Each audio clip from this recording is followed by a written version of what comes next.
Welcome to Country Kickback, where you'll hear the latest music from performers you already know and discover new music and artists from around the world.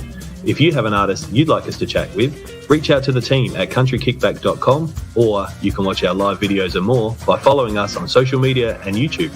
Here is your host, Danny Shaw, with the latest from Country Kickback.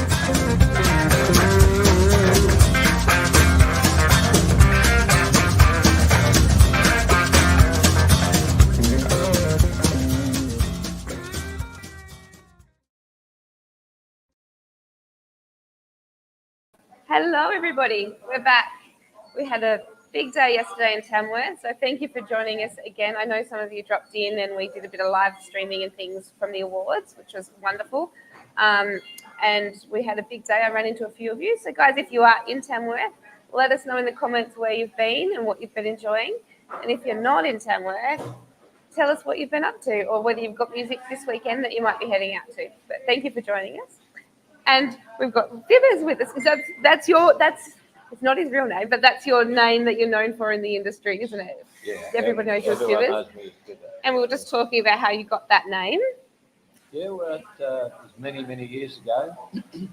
Back in Wollongong, I was sitting in a hotel with some musos and talking to my old mate Stan Costa. Yes, he was here. yeah. God rest his soul. Yes. Beautiful man. And we were telling stories. He was a great storyteller, Stan. Yes. And I was telling stories, he was telling stories, and in the end I sort of got on top of him, and he said, "You are the greatest BS artist I've ever met." He said, "You're nothing but a big fibber." And I was surrounded by about 10 musos. Yes, and it's stuck. It just stuck. It's stuck. It's funny how I always think when people get their nicknames, I always wonder where they come from, because there's always a story behind a good nickname, I think. Well, back years ago when I was at the Loco, because I played at the Loco for 25 years. Yes, Fred Thompson was there, and my wife rang up one day and asked for Dennis Parker. That's my real name. And did she know who that was? Who? Did my she wife? know? Yeah. Yes. But she asked for Dennis Parker, and Fred Thompson, it was his pub. He said, "I don't know any Dennis Parker," and hung up. So she rang back and she said, "He's playing there today." He said, "I haven't employed any Dennis Parker here," and hung up. And the third time it clicked, and she rang up and she said, "I know he's there.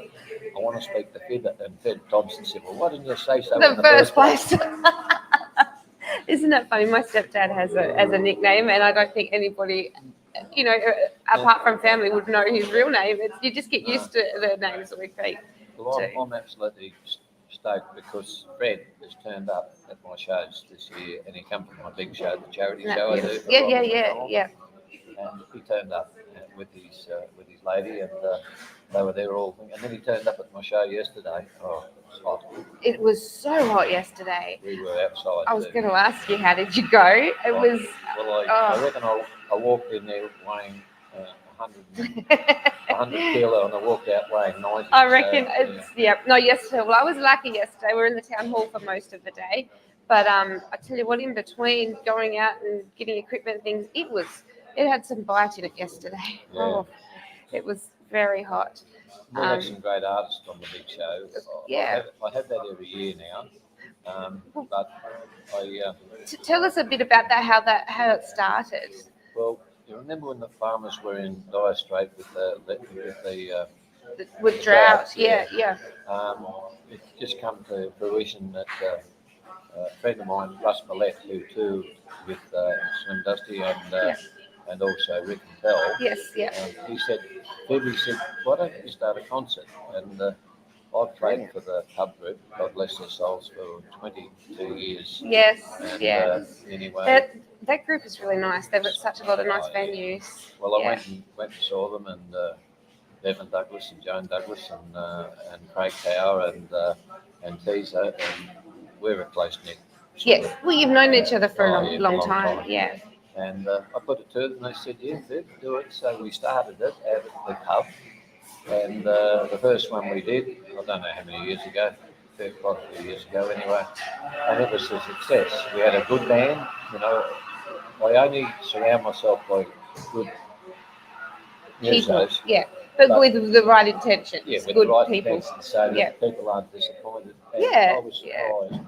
On our first show, we had award-winning artists, gold guitarist, That's so good. young talent, people that have won Star Maker. We had a heap of people. I won't drop names because someone will get jealous, because I forget them. Forget the others, yeah. And it started. That's how it started. Anyway, after the droughts, we made a lot of money for a couple of years for the drought. Yeah. We Brilliant. didn't want to let it go, so we put it on for the Ronald McDonald House here in Tamworth. I I'd love like that. to just explain one little thing about Yeah, that. absolutely. It comes on every year now, and it's $30 a ticket, and it's Is that all? the cheapest show in town. It's and so cheap. The artists still line up to get on my show, and you have a great band.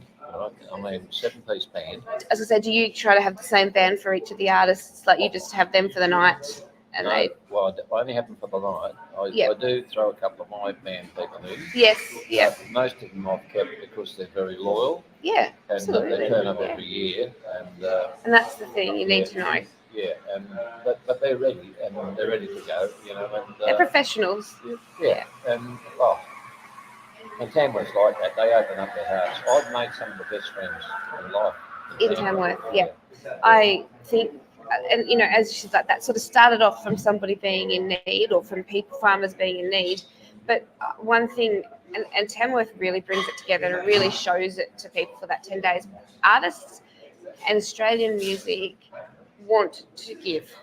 They want to help. They want to, and they will give. If you are genuine and real with festivals and shows like yours, they want to jump on it because they appreciate it as much as the people we're helping, I think. And they're also kind-hearted. They want to raise money for people. Well, Doc Riley, I don't know if you heard of Doc Riley. Doc Riley, Doc no. Riley, he cut the first record in Tamworth, back behind 2TM. Yes. In the old tin shed in the early 70s. And I teamed up with him in the 80s, and we toured together all over Queensland. We did the camel races. Oh, Tamworth really? Yeah. The Gimpy Muster. They made a mistake one year at the Gimpy Muster. They gave me and Doc a job in the wine bar, running the wine bar, and they said, "Here's a couple of $100 and drink all you want." Oh my gosh. So at 1 o'clock in the afternoon, Doc was. But anyway, that's just one of the experiences. But we did a lot of charity stuff, and anyway, we sort of stuck together. Doc passed away 4 years ago. He's in the hands of pain, like myself. Yes, yeah. And anyway, it was just great, and everyone in town knows Doc Riley, and he was a character. But anyway, that happens. Things happen, and he passed on. I actually had to arrange his funeral for him, and I think that it was a sad time for us. Very, yeah. But people said, "Oh, you're going to be lost without Doc," but no, So he would want you to keep going. Oh, of course. 100%. Like that's the thing. It's I think he's up there watching us. Yes. Make them all shine bright. But I just wanted to mention Doc because he So was a big part of my career. And I think that's one thing. I'm a bit like you. I've been in country music my whole life, and I was brought up. Barry Thornton taught me guitar. I had, those are the people that really are the backbone of the Australian music industry. I think it's really important to bring them up and keep them because we evolve as everything does, and things definitely change music-wise. But those core, that is how it started, and over time, without those people, we wouldn't be here today. Of course. We wouldn't be here doing this. Doc and I, we started the How to Go shows. That is brilliant. We were the first to do it. Because a lot of artists back in the 80s thought if they got someone out of the audience, they might be better than them. Yes, that's great. So thing of it, we kept doing it, and it doesn't matter if they got up and they sounded crook, we can make them sound worse. Yes, that's right. But I've had some great people start on my shows, and they still remember it. They do. Travis Collins started with me. Yes, as a kid, 12-year-old kid. Mel Bosick, Sally Ann Whitman. I can go through about a dozen at least people. Big Jeff Brown. Yes, Queensland. Yeah. These are people that all started on my shows, and they all remember and appreciate it. And they come back, and they'll be walking through where I am, and they'll say, "Can I get up and do a couple of?" And they tell people, And that's right. And I think one good thing about Tamworth is you don't forget where you've come from, and artists are always so happy to still jump up on a stage, whether there be 10 people watching it or thousands of people, that they still want to get on and they want to go back to their roots where they began. and they like to support. I think one thing we're really good at is in music is as artists evolve and grow, they want to support some of the new and upcoming because they know how hard it is too, and we do like to keep paying it back to those sorts of shows for that reason. There's a young guy here in Tamworth who started with me about 4 years ago, and he's autistic, but he's smart. He's smart, he's as bright as a button. And you must have heard of him, Reese Lingman. No, I haven't. I don't know Reese. Reese started with us, and he basically didn't know too much music, except he come from a music family that I've known for 93 years. The Lingmans, they're all from around Manila. Yes. And he got up, and now he's blossomed. He plays drums, he plays piano, he plays good lead guitar, he plays rhythm guitar, bass, the whole works, and he's brilliant at it. He's getting better and better and better, and he plays, because he lives here, he plays with all the bands, all around, Howdy and all those guys, Dally Croft. He's up with all of them, and I'm really proud of him, and it gives me a good. Yeah, absolutely. And that's the thing. We do want to see the success. We want to see them grow and flourish. And I love watching an artist from the beginning of their career, and just following their story the whole way through. It's just such a nice feeling. His dad played with me yesterday. Well, we go back to Daniel. He started. We were together 93 years again. And, it's really, really great. I like to give these people a bit of a mention because they deserve it. They're part of the history of Tamworth. And it is so important. And I know, it's without those people, we wouldn't, as I said, be here today. No. Tell us a little bit about, I know you were talking about being in America. We were talking about your hat before we started, but tell us a little bit about how do you find music in Australia and music over there? Is it a much different, or is it still got that family environment? How do you feel? Well, when I went to America, I went to LA, and I got tied up with a fellow called Reg, I forget his second name, but he had the Honky Tonk Bar. Oh, wow. In Bakersfield. Yeah. Which was Buck Owens' bar. Yeah. And now Dwight Yoakam's got it, and Buck passed away, and they said, they talk in that 20. Their accent, Goddamn Fibber, he said, goddamn Fibber, you've got to come stateside. He said, and we'll give you some work at the Honky Tonk Bar.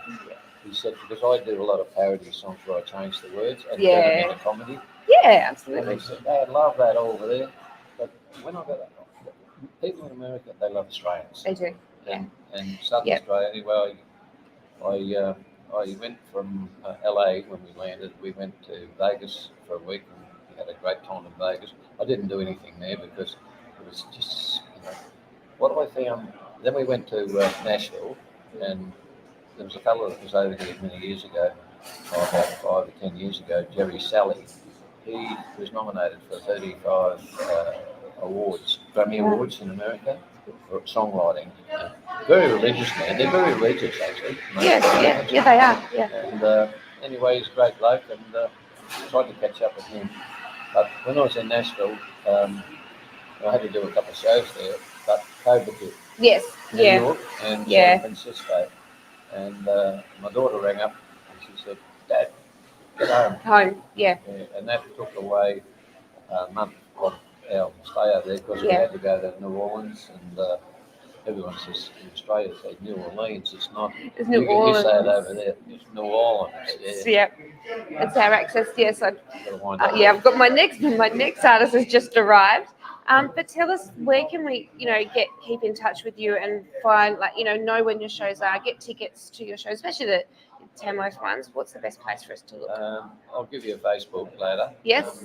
That's the best way. That's the best way, because everyone contacts me through Facebook. Yeah, it is a nice, easy platform for that. I think I've got about 1,700 Facebook friends, but that's mostly the best way. I do have a phone number and that. I'm actually an auctioneer, valuer, loss assessor, and valuer by profession, but I only do it part-time now because I do a lot of music and stuff. Which is good. Semi-retired. Yeah. So what we might do is we'll pop, when we get your face, we'll pop that in the comments. You guys can follow and make sure that you keep up to date, but get tickets to things early because we're finding this year things are starting to sell out really quickly, which is fantastic. Most of my shows are over now. Yes. I've got another one tomorrow at the Family there Hotel. Yes. The pub group. Yep. And then I'm out at Gowan. Today I was picking up an ICMA award. Oh, yes. Well, congratulations. Yeah. It's just they're part of the deal. There's no money in it. No, there's never it's any good. though. It's But it's good. still It's good. it's nice. It's good. And it's really important to recognise people, I think, in the industry. Oh, yeah. Anyway, But look, thanks for. Thank you for coming. Thank you for coming over and talking to us. We just met in the cafe, so it's been lovely to meet and learn about your story. No, that's But fine. come back next year. We'll do Most another probably, interview. if I'm Lovely. still around, I'm sure you will be. well, Thank you, everybody. We've got Andrew Swift coming up next. We won't be long. We'll be probably another 3 minutes. We'll be back on air. So we will see you all very soon. See you guys later. thank you.